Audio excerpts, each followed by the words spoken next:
And so Jim is on board. We're going to do 4 shows together. What do you see in 2023? Jim is a visionary. He's a futurist. He can see. I follow his advice. So we're going to do, this is the first of the things, and I'm going to ask a quick question. What is the first thing you see for 2023 people should be aware of? But I'll caution our viewers that my list might be, pardon me, my list might be quite different from other people's lists.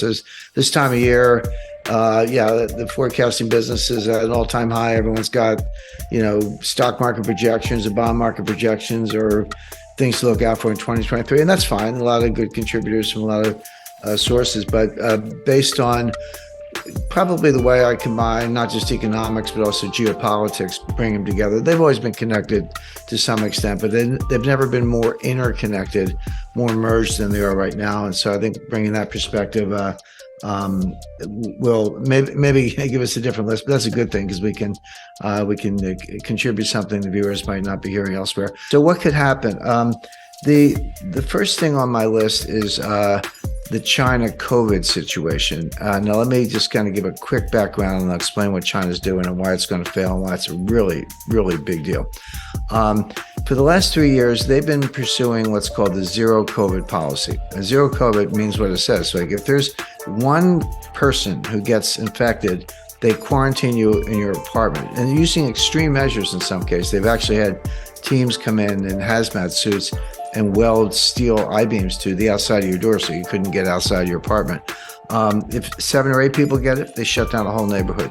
30 people, they shut down a whole city. We're talking Shanghai, 26 million people, Beijing, 22 million people, and other cities, Xi'an, Chongqing. I've actually been to Wuhan, I've been to all these cities, and they're huge. Nobody in, nobody out. Or if you do, you have to have a negative COVID test, but it can't be more than 48 hours old. So you got to get tested 3 times a week. And they have testing tents every 3 blocks in the city, and masks and all. By the way, none of this stuff works, by the way, but they make you do it. They have COVID concentration camps where they ship people outside the city limits and put them in quarantine, etc. Extremely, extremely damaging to the economy. Can you contain the COVID? Yeah, but at a multi-billion-dollar cost, not to mention social disruption, etc.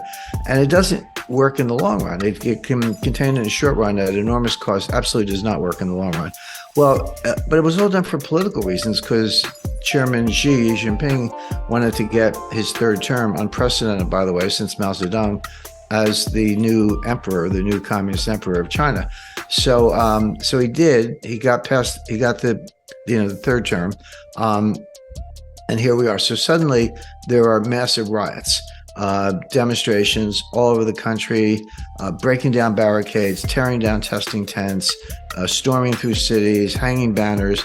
And if you're the leadership, do they care about people's welfare? No, but they remember Tiananmen Square, 1989, when they put it down by killing thousands of people. No one knows how many, but they massacred 3 or 4, perhaps more, thousand people in and around Tiananmen Square to suppress that. And they saw it sort of happening again.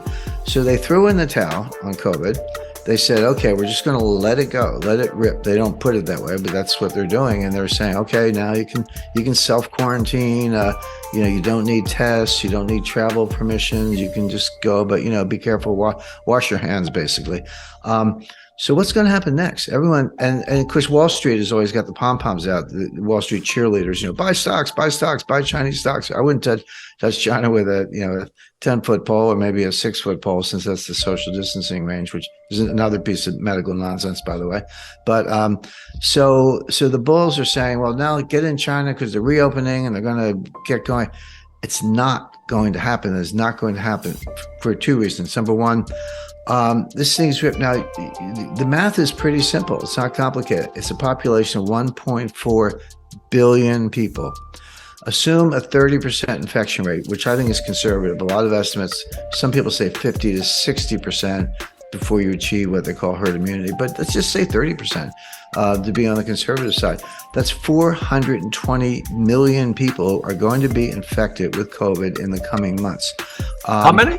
420 million. That's 30% of 1.4 billion. But that's more than the population of the United States. Correct, a lot more. That's exactly right. So the 420 million infected, that's with a 30%. By the way, that number could be 600 million if you get up to a 60%, or sorry, even a 50% infection rate. Let's just say 420 million. The fatality rate is 0.25%, which is quite low, meaning 99.75% survival rate. Well, that's the good news. The bad news is 0.25% of 420 million is a million. You're talking about 1 million dead. And again, that's conservative. Some estimates, again, I've seen 1.5 million. 1.5 million dead, okay? But how many are in hospitals? How many are in ICU beds? They don't have the ICU beds. They have some, but they don't have nearly enough to. So it's not just a question of the fatality rates. It's a question of what can you do to offer medical treatment or any kind of assistance to the 400 million or more people who are infected. So first of all, that's going to shut down that's inevitable. That's the math. It's not speculation. That's going to do more damage to the economy than the lockdown. In other words, the zero COVID policy. In other words, China has no good way out, because zero COVID, you're going to cause a revolution and it doesn't work. If you let it rip, you got 1 million to 1.5 million dead. Kind of coming out of my book, Sold Out, about the supply chain. Go to your local CVS or Rite Aid or Walgreens or whatever pharmacy you have. Try getting ibuprofen, Tamiflu, just over-the-counter medications. What we, when I was a kid, used to call it cough medicine, but whatever, the equivalent today is, can't get it, or the shelves are bare. Because why? We get that from China. 80 to 90% of those over-the-counter medications come from China. The Chinese know what I just said. They know their medical facilities can't handle what's coming, so they're going to have to self-medicate. So they're hoarding that stuff themselves, stripping it off the shelves, which means we don't get it because they can't ship it to us because they're hoarding it because they don't have enough hospitals. So China is probably going to have negative growth this year, maybe even negative growth next year. There's not going to be some great reopening. It's not if you're invested, get out. If you're not invested, don't go in because it's a disaster.